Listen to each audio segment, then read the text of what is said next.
전 세계 GDP의 절반이 이 회사의 데이터 센터를 거쳐갑니다.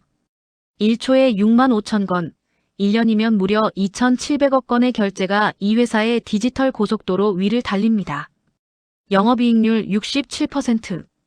일반적인 제조업은 꿈도 꿀 수 없고 그 잘나가는 실리콘밸리의 빅테크 소프트웨어 기업들조차 감히 명함도 내밀지 못하는 압도적이고 폭력적인 수익성입니다.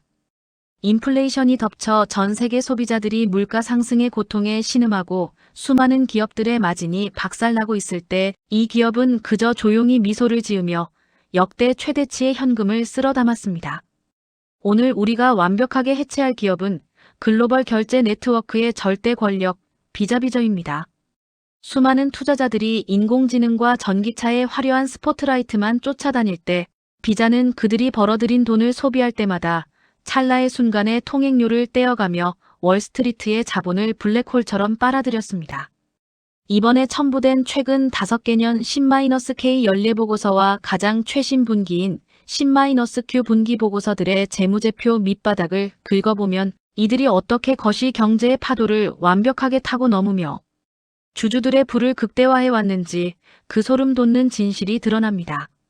왜 지금 당장 이 지루해 보이는 결제 네트워크 기업의 비즈니스 모델을 완벽하게 이해하고 포트폴리오의 중심축으로 진지하게 검토해야 하는가? 오늘 그 압도적인 펀더멘털의 실체와 SEC 공시자료 행간에 숨겨진 치명적인 반독점 규제, 리스크까지 완벽하게 파헤쳐 보겠습니다. 대부분의 대중들은 지갑 속에 있는 비자 마크가 찍힌 플라스틱 카드를 보며 비자를 거대한 신용카드 회사, 즉 돈을 빌려주고 이자를 받는 은행이라고 착각합니다. 완벽한 오해입니다. 비자는 단 $1의 돈도 빌려주지 않으며 고객이 카드값을 갚지 못해 발생하는 연체 리스크, 즉 신용 위험 크레딧 리스크를 단 1%도 지지 않습니다. 비자의 진짜 정체는 전 세계의 소비자, 가맹점, 카드 발급사, 그리고 매입사를 거미줄처럼 연결해주는 글로벌 디지털 결제 인프라, 즉 세계 최대의 핀테크 소프트웨어 기업입니다.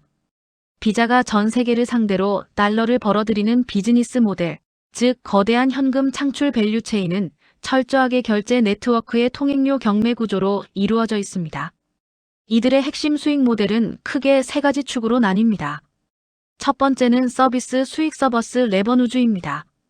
이것은 소비자가 카드로 결제한 총 금액, 즉 결제 볼륨 페이먼트 발륨에 비례해서 카드 발급 은행으로부터 받아내는 수수료입니다. 여기서 비자의 진정한 무서움이 드러납니다. 인플레이션으로 햄버거 가격이 $10에서 $12로 오르면 비자는 아무런 추가 비용이나 노력 없이 20% 늘어난 수수료를 챙깁니다. 물가 상승이 곧장 매출 증가로 꽂히는 완벽한 인플레이션 해지 모델입니다. 두 번째는 데이터 처리 수익 데이터 프로세싱 레버누주입니다. 결제 금액의 크기와 상관없이 카드를 단말기에 긁거나 온라인으로 결제 버튼을 누르는 건수가 발생할 때마다 비자의 데이터 센터가 트랜잭션을 승인하고 정산해주며 받는 수수료입니다. 전 세계인들이 커피를 마시고 우버를 탈 때마다 찰나의 순간에 비자의 통장에 달러가 꽂힙니다. 세 번째는 국제거래 수익 인터내셔널 트랜잭션 레버누주입니다. 소비자가 해외여행을 가서 결제하거나 해외 직구를 할 때 발생하는 국경 간 거래 크로스 마이너스 보더 발륨에서 막대한 환전 및 네트워크 수수료를 떼어갑니다. 그리고 최근 비자의 10-K 보고서에서 가장 눈부시게 성장하고 있는 새로운 캐시카우가 있습니다. 바로 부가가치 서비스 밸류 마이너스 에더드 서버서즈, VAS입니다.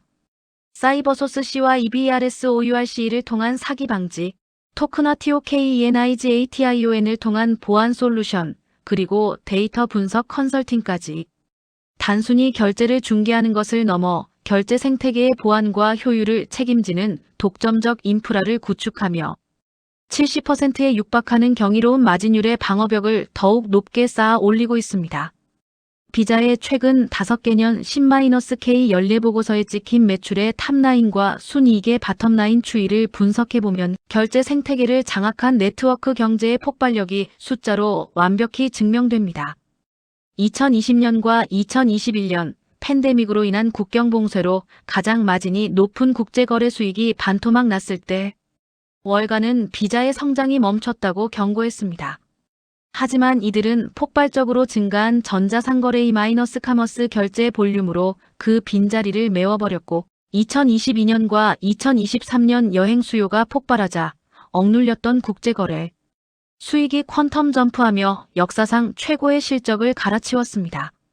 무엇보다 투자자들이 경악해야 할 부분은 이들의 잉여 현금 흐름 FCF 창출력과 자본 배치 능력입니다. 비자는 공장을 짓거나 거대한 설비를 유지할 필요가 없는 완벽한 에셋, 라이트 에셋-라이트 비즈니스입니다. 매년 200억 달러에 가까운 순이익의 대부분이 고스란히 잉여 현금 흐름으로 전환됩니다. 경영진은 이 막대한 현금을 허투루 쓰지 않고 맹렬한 자사주 매입에 쏟아붓고 있습니다. 기업의 이익 파이는 계속 커지는데 시장에 돌아다니는 유통 주식 수는 극적으로 줄어드니 주당 순이익 EPS는 계속해서 우상향하는 무결점의 금융공학을 시전하고 있는 것입니다. 가장 최근 발표된 FY25 10-K 및 FY26 1분기 등 최근 3개 분기에 10-Q 보고서를 해부해보면 현재의 펀더멘털 트렌드는 최고조에 달해 있습니다. 금리 인상과 거시 경제 둔화로 소비 침체가 올 것이라는 시장의 공포가 무색하게 비자는 매분기 월가 컨센서스를 가볍게 뚫어버리는 실적 비트비트를 기록했습니다. 미국 내 소비 결제 볼륨은 견고하게 버텨주고 있으며 앞서 언급한 부가가치 서비스 VAS 부문은 매분기 두 자릿수 중후반의 폭발적인 성장을 이어가며 비자의 새로운 성장 엔진으로 완벽하게 자리 잡았습니다. 경영진이 제시하는 가이던스 역시 강력합니다. 소비자들의 지출 패턴이 상품에서 서비스와 여행으로 이동하는 트렌드를 정확히 흡수하고 있으며 신흥국 시장에서의 현금에서 디지털 결제로의 구조적 전환이 아직 한참 남아있음을 명확히 수치로 증명해냈습니다. 하지만 투자의 세계에서 완벽하게 안전한 주식은 존재하지 않습니다. 10-K 내 경영진의 상황 판단 및 분석 MD&A 파트와 리스크 팩터즈 섹션을 현미경처럼 들여다보면 이 무적의 제국을 겨누고 있는 날카로운 칼날들이 도사리고 있습니다. 첫 번째로 꼽히는 가장 거대한 마이크로 리스크는 바로 미국 법무부 DOJ를 필두로 한 글로벌 규제 당국의 맹렬한 반독점 소송과 규제 압박입니다. 비자의 10-K 리스크 팩터에서 가장 많은 페이지를 할애하고 있는 것이 바로 이 법률적 위험입니다. 최근 미국 법무부는 비자가 직불 카드 데빗 카드 시장에서 가맹점들에게 자사 네트워크만을 사용하도록 불법적인 독점력을 행사했다며 거대한 반독점 소송을 제기했습니다. 또한 미국 의회에서 논의 중인 신용카드 경쟁법 크레딧 카드 컴퍼티션 액트 CCCA은 대형은행들이 의무적으로 비자나 마스터카드 외의 대체 결제 네트워크를 하나 이상 제공하도록 강제하는 법안입니다. 만약 이 법안이 통과되거나 반독점 소송에서 패소하여 가맹점들의 수수료 협상력이 강해진다면 비자의 철벽 같던 마진 구조에 심각한 균열이 발생할 수 있습니다. 이는 단기적인 벌금의 문제를 넘어 회사의 장기적인 수익성 밸류에이션 모델을 하향 조정하게 만드는 중대한 위협입니다. 두 번째는 기술적 혁신이 가져오는 거시적인 대체 결제망의 위협입니다. 비자는 수십 년간 결제 인프라를 독점해왔지만 이제 전 세계 정부와 테크 기업들이 비자의 통행료를 우회하기 위한 새로운 길을 뚫고 있습니다. 인도의 UPI, 브라질의 PIX와 같은 국가 주도의 실시간 계좌 이체 시스템은 엄청난 속도로 비자의 결제 점유율을 갉아먹고 있습니다. 여기에 미국 연준의 실시간 결제망인 패드나우 FEDNOW, 애플페이와 결합된 선구매 후결제 BNPL 서비스, 그리고 블록체인 기반의 스테이블코인 결제까지 굳이 비자의 비싼 네트워크를 거치지 않고도 돈을 주고받을 수 있는 기술적 대안들이 쏟아지고 있다는 사실은 비자의 혜자가 영원하지 않을 수 있음을 알리는 서늘한 경고입니다. 그렇다면 비자가 현재의 성장을 넘어 한 차원 더 높은 기업 가치로 도약하기 위한 핵심 신사업 촉매제, 넥스트 모멘텀은 어디에 있을까요? 해답은 이번 공시 자료들에 뚜렷하게 기록된 상거래 흐름루 플로즈 확장 전략에 명확히 나와 있습니다. 비자는 더 이상 BC, 즉 소비자 결제 시장에만 머무르지 않습니다. 이들이 조준하고 있는 다음 타겟은 무려 120조 달러 규모로 추산되는 거대한 글로벌 B2B 상거래 결제 시장입니다. 기업 간의 거래는 여전히 수표나 구시대적인 은행, 송금망 ACH에 의존하고 있어 처리 속도가 느리고 비용이 비쌉니다.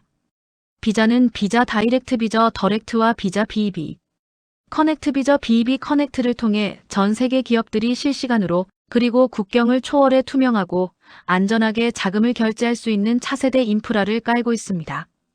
개인들의 커피값 결제를 넘어 글로벌 기업들의 무역 대금과 직원, 급여가 비자의 네트워크 위에서 실시간으로 돌아가기 시작하는 순간 비자는 단순히 성장주를 넘어 글로벌 금융 자본주의의 영원한 필수 인프라로 완전히 재평가받게 될 것입니다.